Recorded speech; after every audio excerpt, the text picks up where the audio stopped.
Hi everyone, Hello. me and Danielle here. We are back from our trip, unfortunately, because we had a really amazing time when we were Yes. in New York. Amazing. Hopefully you saw part one. If you didn't, you can check that out up here. But if you have saw part one, you're in the right place, and we're going to tell you about the rest of our trip. Yes.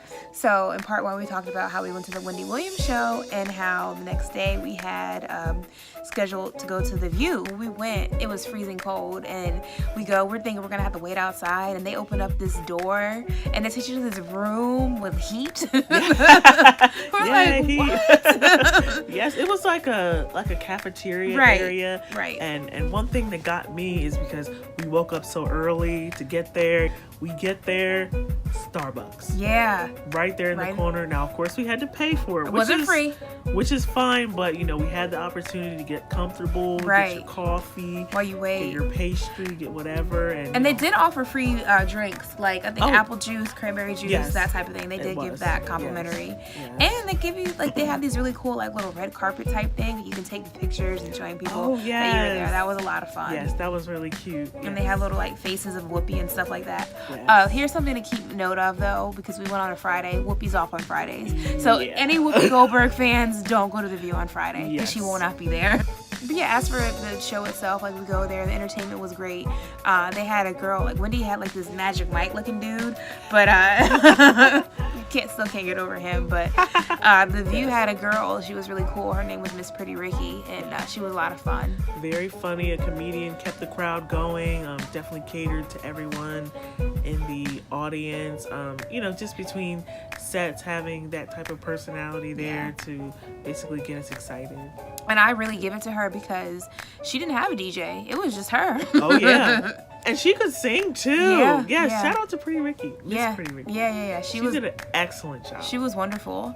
Yes. And this is such a nice act of kindness because we were the very last people to walk in the studio, and they told us, they said, we have 2 seats, we have one in the very front row, and then we have one in the back. And Danielle so kindly said, you go ahead and take the front. I was in the backpack. Now I did it because I am a good friend. However, I really don't watch The View. She didn't know any of the cast members, so I was like, yeah, Whoopi, yes. And then she wasn't there. Right. So, I figured I'll pass the torch to Lex. And she was kind enough to get us the tickets. I would have never thought, I want to go to The View. So I let her have that. But I will say, it was still a good seat. I mean, really not a bad seat in the house, for real. That's cool. I was arm's length from Joy Behar. That was crazy. I was like, whoa. I would never imagine being this close. And we were filming live, too. Yes. So that was pretty cool. The other thing I liked about The View was the location.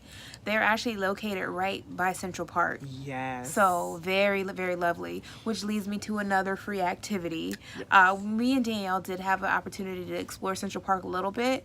And just so you know, they have, if you go to freewalkingtours.com, they have different types of tours that you can sign up for, and you can do a guided self-tour by yourself, and they'll give you a printout of all the good all the unique or cool landmarks. Or they even have guided tours. If you want to do those, they have different types, and you can sign up to do that, and that is totally free. Yes. We were actually planning to have lunch there. Tavern on the Green? Yes. Which is recommended by Sunny, one of the co-hosts of The View. Yes, that was a question from the audience. Yeah, and she gave a great suggestion. And if you go there for lunch, they have actually some pretty good deals. Yes. And we were really excited to eat there, but our plans got a little derailed. Yes. So this leads us to another thing about how we stay in New York for free. We stayed at the Wyndham New Yorker, and me and Danielle, we do this thing where we go to timeshare presentations. Yes. We go to them. We sit. They found us. They did. The way. We didn't seek them out. They found us, and it kind of started this spiral. So I was in San Diego for New Year's Eve last year for free through Wyndham. Now, didn't you have to pay some sort of taxes? You have to pay the taxes and fees. So Okay. do want to put that out there. Yes. You do have to pay the taxes and fees, and we did have to pay this time. So what happened was, after San Diego, they offered another deal. You get another certain amount of nights or whatever. So you have to pay at the time, but then they reimburse you later. So that's what happened with New York. So it wasn't free. But remember, this is free as can be. Yes. And we spent less than $100 to stay in the heart of Manhattan. Yes. For 2 days. Yes, 2 days. Yes. Mm-hmm. You really can't beat it. Yes, and one thing was, because it was a prime location, we only got 2 days. But had we stayed somewhere else, we could have gotten three to four days. Yeah. But back to the Wyndham presentation, because I did want to mention, you had to do a presentation to get the discount. So we were about to eat at Tavern on the Green, and they called and said, you got to come do your presentation. Yes. So we kind of hauled it across town. Yes. And another thing, we're trying to save money, right? So we were avoiding taxis and Uber. So we were like, we're going to do the subway. We did manage to navigate New York fairly smoothly the entire time we were there. So. Right. We did. So yeah, yes. So we had to go to the Wyndham presentation, and it's funny because the guy looked at us. He's like, "Oh, y'all aren't buying anything." We're like, "Nah, no, we're not." Right. He was really cool, and he was kind of fun to hang out with. You can look at it that way. Yes. We got to hang out with someone kind of cool, and we got to see their properties in New York, which put their Wyndham New Yorker hotel to shame. It did. Oh my goodness, and the views we even got to see in there were so nice. They're beautiful. Even though we were there at the presentation, it's like, okay, we have other stuff we want to do. We even got to take in a good view at the hotel. And then we went to an off-Broadway play. Yes. So Broadway is, everyone knows a Broadway show they can be very expensive. Oh yes. When you go like to 42nd Street, like on the previous day when we were going to the bus tour, I mean, you see signs everywhere for this show and that show, right. And then you pull out your phone and you're like, oh man, I'm going. And then you look at the price and you're like, so what else is there to do? Yeah, exactly. So we were like, off-Broadway would be a really good alternative. And Absolutely. It was. We saw a show entitled The Day I Became Black. Yes. And it was a one-man show. Bill Posley was the gentleman's name and he's a comedian. Yes. He did a wonderful job. Right. He definitely gave a wonderful presentation. I actually found the play on Groupon. So if you're looking for things to do, just go on to Groupon and type in things to do in New York, plays in New York, and I just happened to come across this deal. Yeah, like I said, the play was wonderful. It was in Soho, so they have a lot of off-Broadway plays there in that little area. Very cute location, and it kind of took us somewhere that we usually don't go. Yes. Because I feel like when we go to New York, we're always in Manhattan, Yes. Right in Times Square. Yeah, it's the same old. Yes. So this took you to another little element of New York. And even after we watched our play, because that play it was only about an hour. Yes. Yeah, it didn't last too long. Yes. And after that, we were like, we still want to do something. Yes. And we were both jazz lovers. And we were like, that would be kind of a cool thing to do in New York City. Let's go find a little jazz club. Because we weren't in the mood to, like, party. Yes. But we still wanted to do something. Yes. So we thought that would be like a little laid back thing. And I just Googled jazz clubs, and there was one called Smalls within walking distance. So we walked from Soho over to Smalls, and it was packed. Very, very packed. Damn packed. And so this guy, he came out to us and he was like, yeah, it's really packed here, but you can go around the corner to Mesro, yes. So you can go around the corner to Mesro, hang out there, and then come back because they stay open like till 4. Yeah, Small stays open till 4. I think Mesro stays open till about 2. Yes. So we headed over to Mesro. Now, this was not a free activity. It cost $20 to get into Mesro, but Mesro and Smalls are like, I guess, sister clubs. Yes. So your admission into one is admission into both. Yes. So we paid $20 a piece, and it got us into both clubs. Yes. So, and we were there like all night. Yes. We saw a lot of bands perform.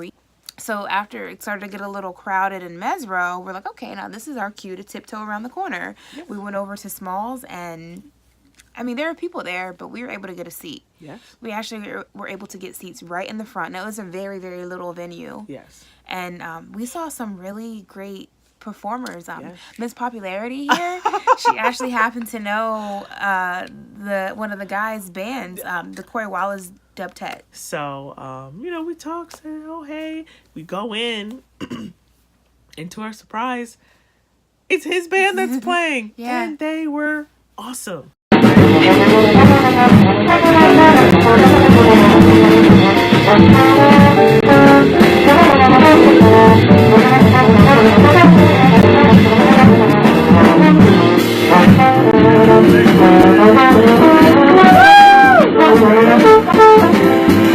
And we're not just saying that. Definitely our favorite band of the night. Yes. Yeah, for sure. Yes. Not even biased. Like, they're all of the guys in the band were just great. Yes. Wonderful. And friendly, too. Musicians. Yes. Afterwards, he asked me if I wanted to play a song, and I said no, sir. She's a musician. She's No, a musician, sir. and I tried to encourage her to get up there and play Boot Up. Yeah. Because I think that everyone can appreciate that song. Love it or hate it, you know, you feel... And we didn't get back to our room until like 4 in the morning. Oh my goodness. Yes. It was pretty tough waking up the next day. And that's what caused us to kind of miss our Central Park tour. Yeah. That combined with us not being the most familiar with the subway system. Yes. So we ended up going out to Corona, New York, and going to the Louis Armstrong House museum tour. Anyways, we were there. Wonderful find. It was beautiful, especially once again, we love jazz, so Yes. it was something that we really appreciated. It was the home of Louis Armstrong and his wife Lucille, and it's like the last house that they lived in, and they both lived and died there. So it was really amazing. Yes. The admission for that only $12 each. Right. So I definitely highly recommend going to this. Even if you don't like jazz, I think you would like it. Yes. I mean, we learned he wrote "What a Wonderful World" right there in his Yes. home. Kind Oh of my changed the goodness. meaning of the song a little bit. And, Honestly, you go in the backyard, you see trees of green, red roses too. Yeah. Yes. It's actually literal. Yes. You're like, whoa.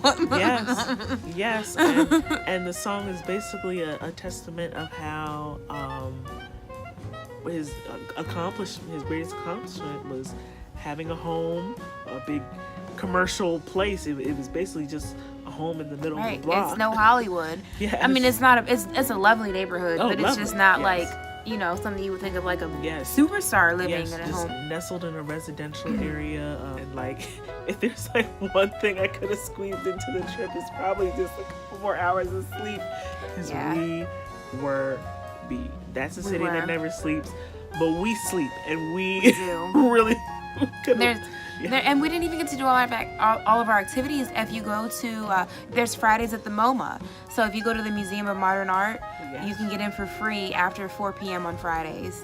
We didn't even, so much did we didn't even get to touch on that. Didn't even get anywhere close to that. Yeah. So we basically have an itinerary for our next trip to New York. Pretty much.